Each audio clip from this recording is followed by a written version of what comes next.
नमस्कार दोस्तों आज के इस वीडियो में हम KFC fast food chain company की सफलता की कहानी जानेंगे। साथ ही इसके इतिहास व अदर फैक्ट्स पर भी विस्तार से चर्चा करेंगे। दोस्तों, अमेरिकी लेखक स्टीफन किंग का एक कोट है, प्रोडक्ट फैक्ट्री में पैदा हो सकता है पर उसे ब्रांड उसके कस्टमर बनाते हैं। KFC ऐसा ही दुनिया का बेहतरीन ब्रांड है। यह मैकडोनल्ड के बाद दुनिया की दूसरी सबसे बड़ी रेस्टोरेंट चेन है। फ्राइड और नॉन फ्राइड चिकन प्रोडक्ट बेचने वाली KFC और इसके फाउंडर की कहानी को बिजनेस स्कूल्स में विद्यार्थी केस स्टडी के रूप में पढ़ते हैं। फॉर्ब्स की वर्ल्ड मोस्ट वैल्यूएबल ब्रांड्स की सूची में 96वें नंबर पर मौजूद है।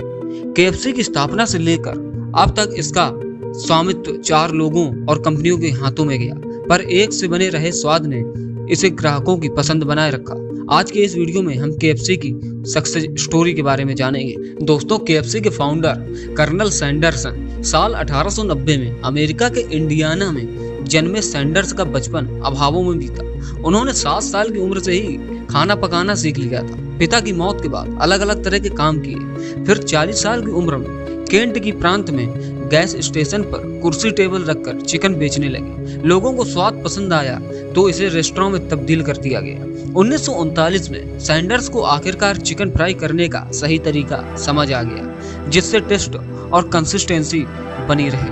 उन्होंने 11 हर्ब्स और मसालों का मिक्सचर तैयार किया और चिकन फ्राई करने की सीक्रेट रेसिपी तैयार हो गई। उनके दोस्त पीटर हरमन ने उनके चिकन को केंटकी फ्राइड चिकन नाम दिया और तब से नाम पड़ा KFC। बिजनेस बढ़ाने के लिए सैंडर्स गली गली जाकर चिकन बेचते। दोस्तों, कर्नल सैंडर्स की डेथ 1980 में हुई। दोस्तों, KFC के कुछ इंटरेस्टिंग फैक्ट्स भी हैं। पहला, KFC 99% मॉडल पर काम करती है। दूसरा, KFC की 27% सेल चीन में होती है। तीसरा, KFC का भारत में पहला रेस्टोरेंट साल 1995 में खुला था। पांचवा, साल 1997 से यम ब्रांड्स के पास इसका स्वामित्व है। और दोस्तों, आपको जानकर हैरानी होगी कि सैंडर्स को अपने जीवन में गली गली में चिकन बेचने पर 1009 बार उन्हें ना सुनना पड़ा। साल 1952 में पहली बार किसी ने फ्रेंचाइज के लिए हाँ कहा था। KFC अपनी स्थापना से लेकर अब तक 4 लोगों के हाथों में गई। हर बार इसकी वैल्यूएशन बढ़ती गई। इसके फाउंडर कर्नल सैंडर्स ने सबसे पहले 1964 में इसे $2 मिलियन में 2 लोगों को, जॉन ब्राउन और JK मेसी को बेच दिया था। इसमें उन्होंने अनुबंध किया कि उन्हें जीवन भर सैलरी दी जाएगी। साथ ही KFC का क्वालिटी कंट्रोल करने के साथ ट्रेडमार्क उनके ही नाम रहेगा। 1970 तक इसके 3000 आउटलेट्स हो चुके थे। 1971 में ब्राउन ने कंपनी को एक फूड एंड ड्रिंक कंपनी ह्यूबलिन को बेच दिया। 1982 में ह्यूबलिन को RJ रेनाल्ड नाम की तंबाकू कंपनी ने खरीद लिया था। फिर 1986 में रेनाल्ड ने $850 मिलियन में इसे पेप्सिको को बेच दिया और 1997 में पेप्सिको ने रेस्टोरेंट बिजनेस में आने के लिए यम नाम की कंपनी बनाई और KFC की पेरेंट कंपनी बनी यम ब्रांड्स। दोस्तों, KFC दरअसल एक दूसरी कंपनी यम ब्रांड्स का हिस्सा है।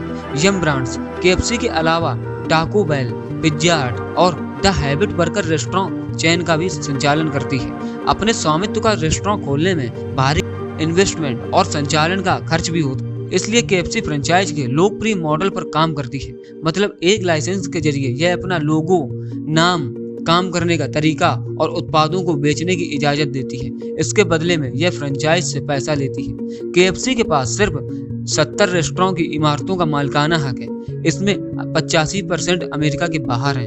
भारत में KFC और पिज्जा हट का मालिकाना हक देवयानी इंटरनेशनल लिमिटेड के पास है। ये भारत में KFC का सबसे बड़ा फ्रेंचाइज पार्टनर भी है।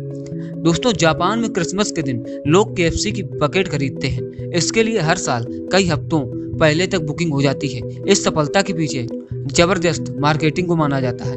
दोस्तों, क्या आप जानते हैं सैंडर्स ने 11 मसालों हर्ब्स की रेसिपी हाथ से लिखी थी। आज भी सीक्रेट यह रेसिपी KFC के हेडक्वार्टर में ताला बंद है। यह इतनी सुरक्षित है कि इसे इसके CEO भी नहीं जान सकते। KFC फ्रेंचाइज फीस के अलावा अपने प्रोडक्ट से पैसा कमाता है। KFC का चिकन पाट पाई सबसे ज्यादा लोकप्रिय प्रोडक्ट है, इसलिए इसका सबसे महंगा प्रोडक्ट भी है। सैंडर्स अपनी रेसिपी के लिए इतने लोकप्रिय थे कि 1950 में केंटकी के गवर्नर ने कर्नल की उपाधि दे दी और तब से उनका नाम कर्नल सैंडर्स पड़ गया। फिर वह सफेद कपड़ों में टाई लगाकर रहने लगे। तो दोस्तों ये थी कहानी KFC के फाउंडर की और KFC की। तो दोस्तों अगर वीडियो पसंद आए तो वीडियो को लाइक और चैनल को सब्सक्राइब करके जरूर जाएं। मिलते हैं नेक्स्ट वीडियो में ऐसे एक बिजनेस स्टोरी के साथ। तब तक के लिए आप सबका धन्यवाद।